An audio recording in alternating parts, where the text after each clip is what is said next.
I got to know about the Emerging Leaders training through a friend. I was at home and he gave me a call telling me how this program is coming out, and it's very important for me to be a part of it, participate in it.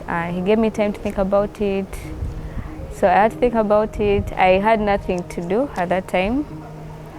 I was very free.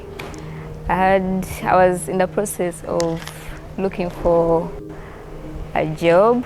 So I was in a bit of a dilemma whether to go for this training, because I knew how intense it was going to be. In the few days I have been here, I've seen a lot.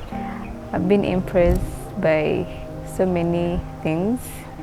Getting to meet so many people from different dioceses, different churches, getting to learn from them, the different characters. It's always nice to meet new people, make new friends, get to know how different people think about just their views about life and God.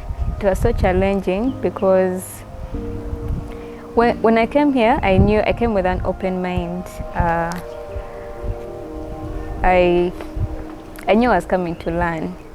So I came with an open mind. I knew I was going to learn from zero, but I knew I was going to be challenged by, just seeing so many people who are, I viewed it as they are most spiritually higher on another level than me. So it was a bit challenging, but it was interesting to see and so motivating. These guys are they're so hungry for the word of God, praying, they wake up early in the morning, they pray.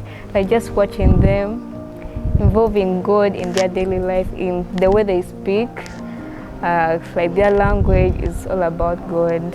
It was very interesting, and it keeps challenging me to learn more, to involve myself with such people around God, because I also want to develop that kind of language that when I'm speaking about something, I can bring in God, just being free to talk about God and not being afraid of what someone else is going to think.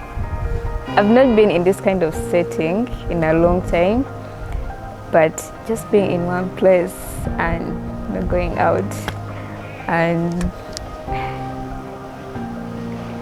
I haven't felt it. There's no time to be bored or think about other things, which is also good, because when I was at home, I had so many thoughts coming in my head. It wasn't healthy, but I'm not able to, right now, I'm not able to think about all those things.